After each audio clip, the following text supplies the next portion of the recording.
Hello and welcome to MediBiz TV, world's first 24-hour free-to-air satellite television channel exclusively dedicated to the healthcare sector. We're planning an expert interview program featuring eminent personalities from the medical fraternity from around the world. In this episode, renowned gynecologist and laparoscopic surgeon Dr. Nikitha Trehan share her views and ideas about latest developments in laparoscopic surgery in gynecology.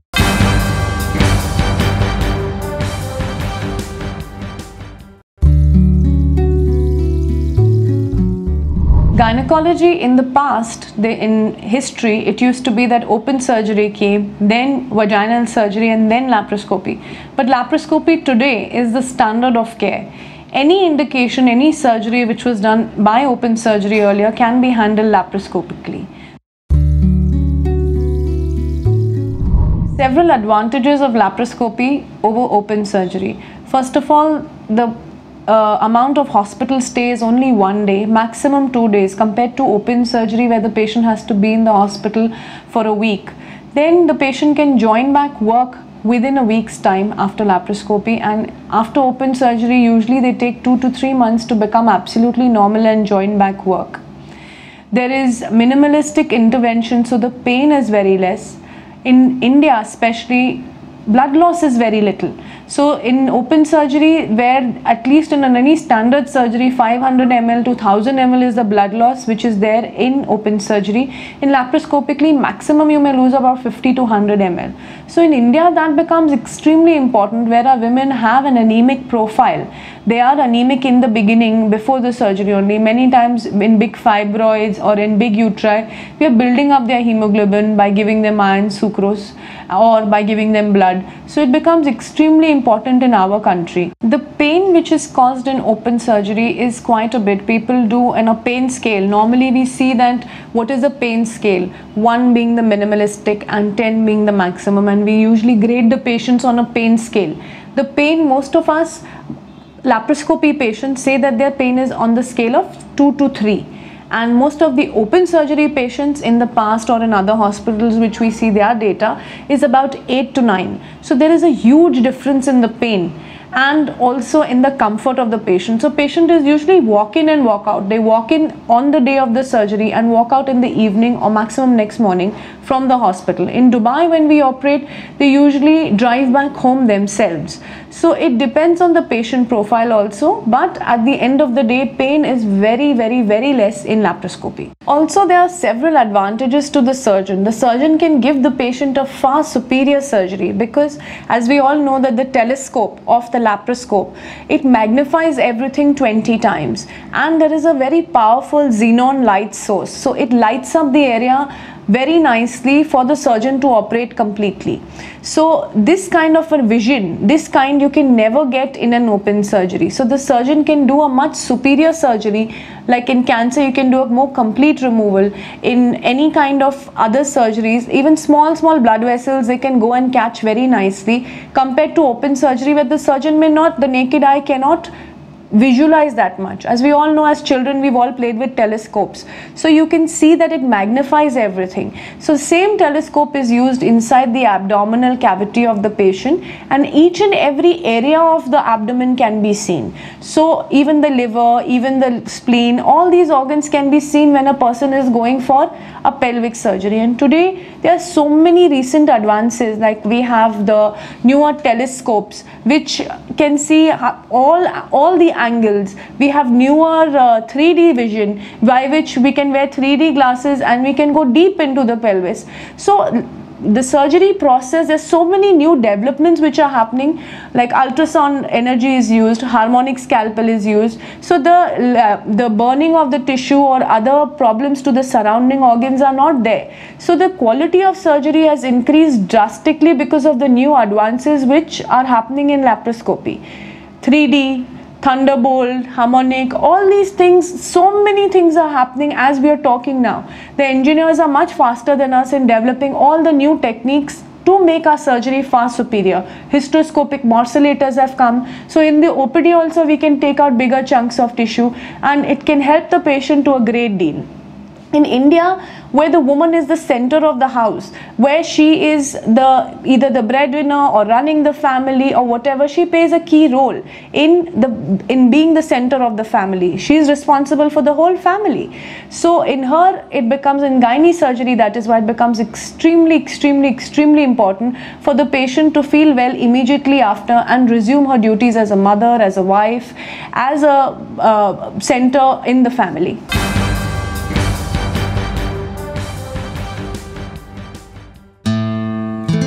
MedGate Today magazine, the gateway to health and medical world, with features, new drug discovery, medical equipment planning, latest updates and advancement in medical world, details about healthcare events, conferences and exhibitions, how to set up and expand your hospital, a complete magazine for doctors, healthcare professionals. For subscription, call 0921 2366 351.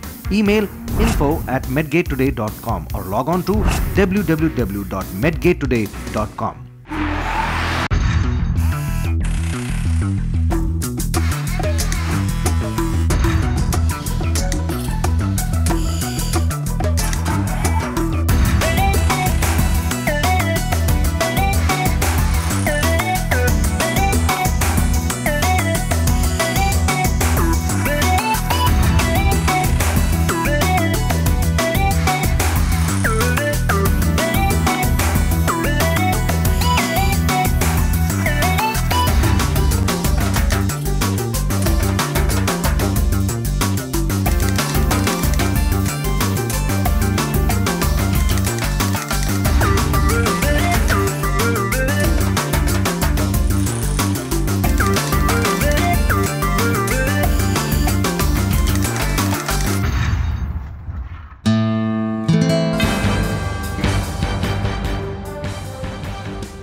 The role of laparoscopy in fibroids. In fibroids, I think it's a very high incidence. Almost 30 to 40% of women in reproductive age group end up having fibroids. And usually they come to us with either infertility or heavy bleeding during periods, or with pressure on the bladder or pain, and in unmarried girls with a very large mass which is embarrassing for them.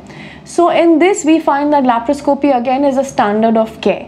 And we have several methods which are designed exclusively at Sunrise, like laparoscopic uterine artery ligation from origin to prevent the recurrence of fibroids, like many techniques which we have designed at Sunrise to help the patient deal with the fibroids better by laparoscopy. In Dubai especially, we find that women are they get married late, they're getting married much later than the other Indian women we find.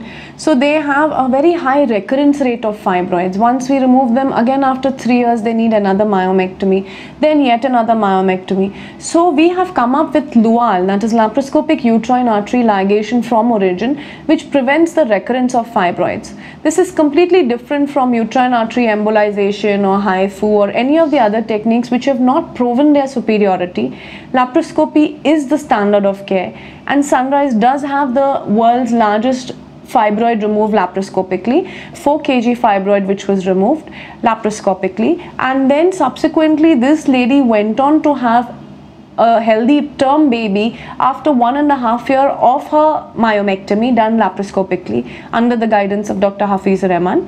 So it is absolutely changed the face of the entire fibroid situation. We have lots of patients who come to us from Nigeria, and somehow the incidence of fibroids and the behavior of fibroids, how large they are, everything is different in the black population. They have a higher incidence, they have many more fibroids. So we have a lot of them coming, and all of them have been completely satisfied. A trial is going on right now in which we have found that in the arm where LUAL was done at the time of myomectomy, the results are far superior. The recurrence after 3 years also is almost less than 5%. In infertility, we find that laparoscopy has the hugest role. Whether it's infertility or recurrent miscarriages, all of them have a very big role by laparoscopy. Whether it's fibroids, like I previously told you, whether it's endometriosis, whether it's any PCOD, which can be drilled laparoscopically. Inside the uterus, we do something called hysteroscopy, where a small scope is put inside the uterus and we can see any polyp, any growth, any fibroid, any of these problems which can cause the patient to be infertile or can cause her to cause recurrent miscarriages, all can be handled by laparoscopy. So in infertility, laparoscopy has come as a boon, because by open surgery earlier on, which used to be done, that time the surgery itself used to cause adhesions. That means organs would stick together and itself be a cause of infertility. So now with laparoscopy, we find that the success rate has gone very high. Another thing which I'd like to talk about is laparoscopic encerclage. We find that in recurrent miscarriages, sometimes the mouth of the uterus opens before time. When it opens before time, the mouth of the uterus should only open at the time of delivery. But if it opens before time, then a healthy baby is extruded out and the lady has a miscarriage.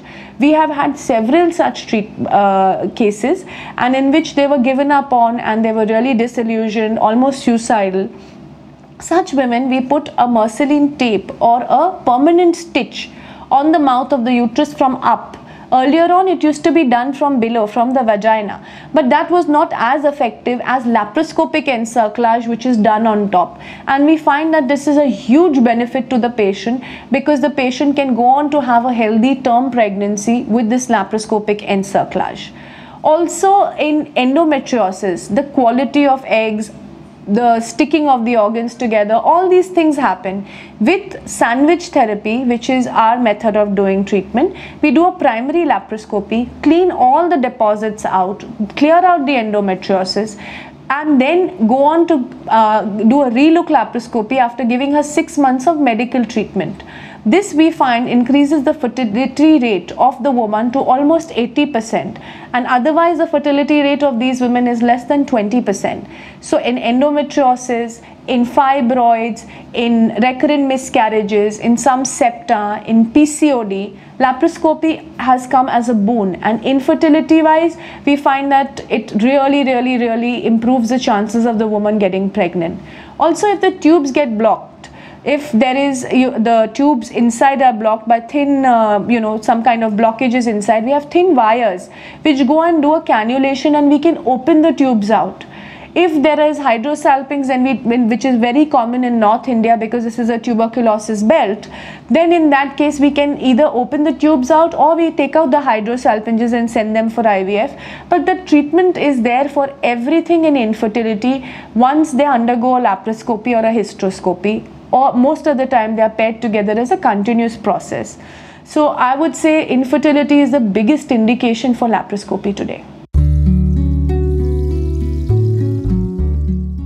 In cancer surgery, cancer is, in India, cervical cancer is the #1 cancer, not breast cancer like the rest of the world. And we find that the incidence of cervical cancer is so high that somehow these people need a complete removal of the tumor bulk.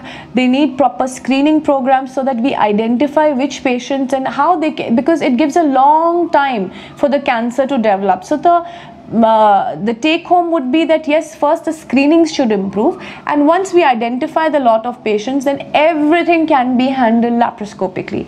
Cervical cancer, the treatment of care now, it's come world over, is laparoscopically, that you take out the tumor bulk, you take out the lymph nodes, and then if needed, then only does a patient go for radiotherapy or chemotherapy later.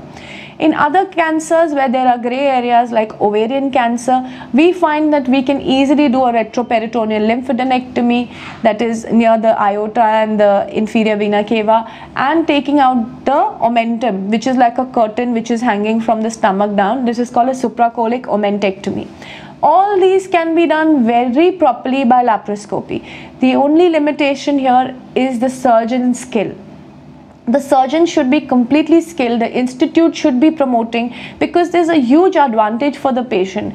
Otherwise, after cancer surgery, the patient is usually, after open surgery, has to be nearly for a month in the hospital. They have more complications, more bladder and bowel complications because the denerving of the tissues. So with laparoscopy, the patient can easily go back home in 2 to 3 days and plan their chemo and radio much properly. Most of the places now, even government hospitals in our country, have minimal laparoscopic, they have a laparoscopy set at least. But for doing higher end surgeries, you need your whole team to be trained. Laparoscopy is teamwork. So the whole team should be in sync to do any kind of advanced surgeries. Advanced laparoscopy needs a surgeon skill set, needs a institute, needs a system, needs all the latest gadgets which should be there, because laparoscopy is gadget dependent. So all those things in standard institutes everywhere in the world are now available, like they are at Sunrise.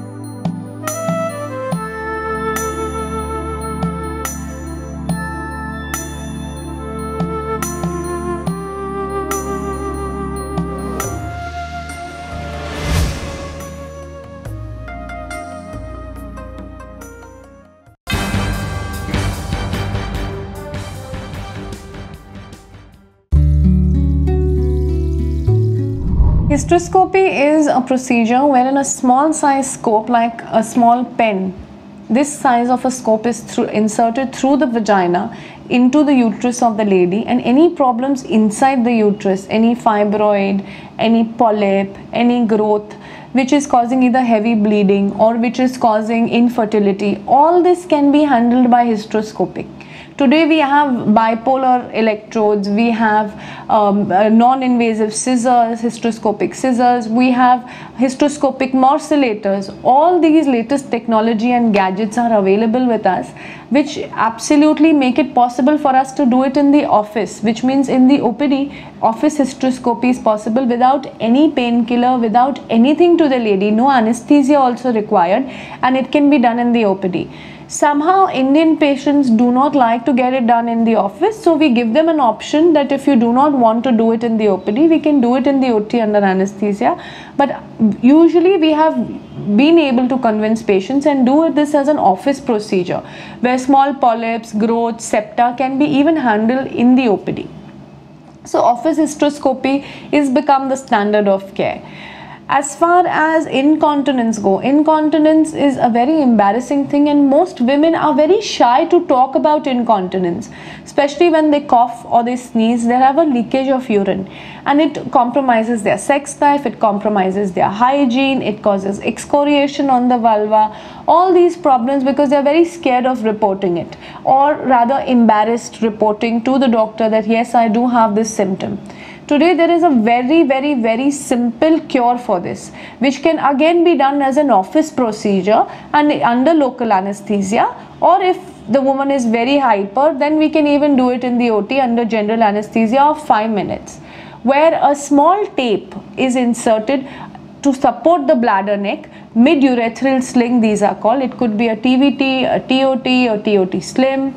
All these tapes are available, Ophira, which just go and support the bladder neck and permanently get the distress of the woman out. It takes 10 minutes, so please do report to your doctor about incontinence, because this is the most easily treatable symptom.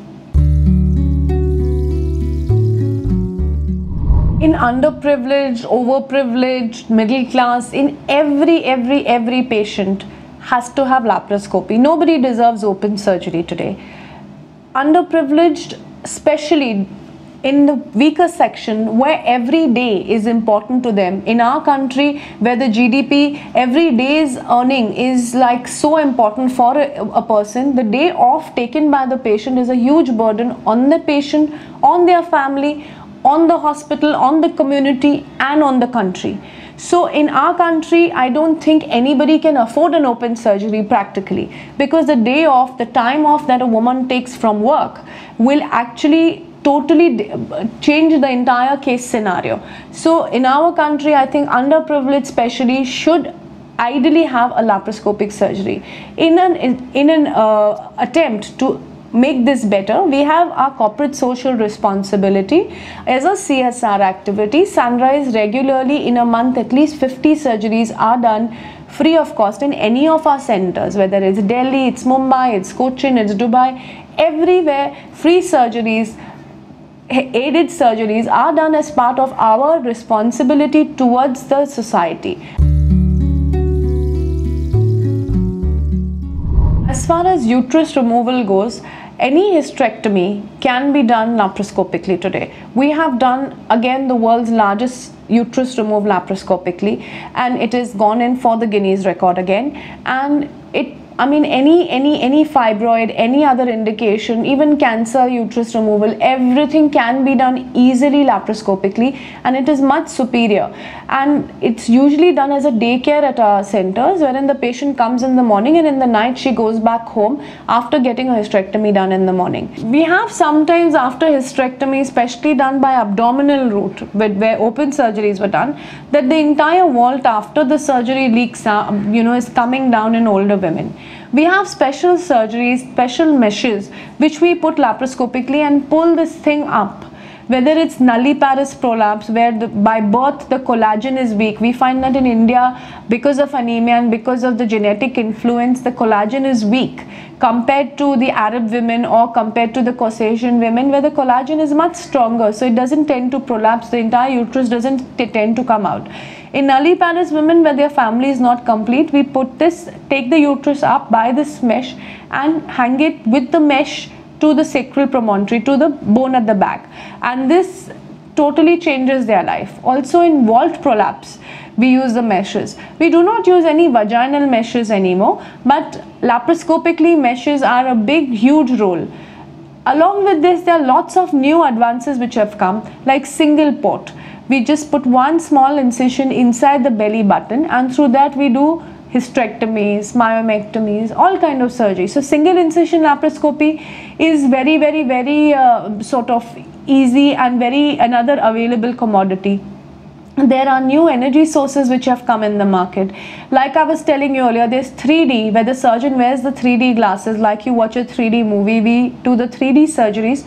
It gives us a much greater depth perception. So we can operate much higher, much better. These things were not possible at all by open surgery, and they were not possible by laparoscopy. But now with new 3D, it's become totally different. Robotics is something which is another thing which has come. Robotic surgery, the robot is another big giant which has come. The only drawback of robotic surgery is the very high cost. And compared to open surgery, compared to laparoscopic surgery, robotic surgery is not offering any huge advantage to the patient or to the surgeon. So we are in the beginning learning curve of the robotics. Once it becomes standardized, when laparoscopy came in the beginning also, the costs were very high. But after a couple of years, it's become standard and almost less than open surgery today. Similarly, that is what we are expecting will happen with the robot. And once that happens, then we would be happy to offer that to the patients also. We do have robots at our bigger centers, but we find that most patients are a little reluctant to pay the higher cost than laparoscopic surgery, since it doesn't offer them any huge advantage. But once it's standardized and the cost comes down, I think robot will also be another in our armamentarium, another commodity. Laparoscopy somehow is here to stay. It is a standard of care, and it will be there till the time surgeries don't stop, because after all, surgeries are a failure of medicine. Because we cannot treat something by medical methods, we use surgery. So usually with the gene therapy, microarrays, which all the latest developments which are coming, hopefully we should all not need any surgery after the next 5 to 10 years. Thank you.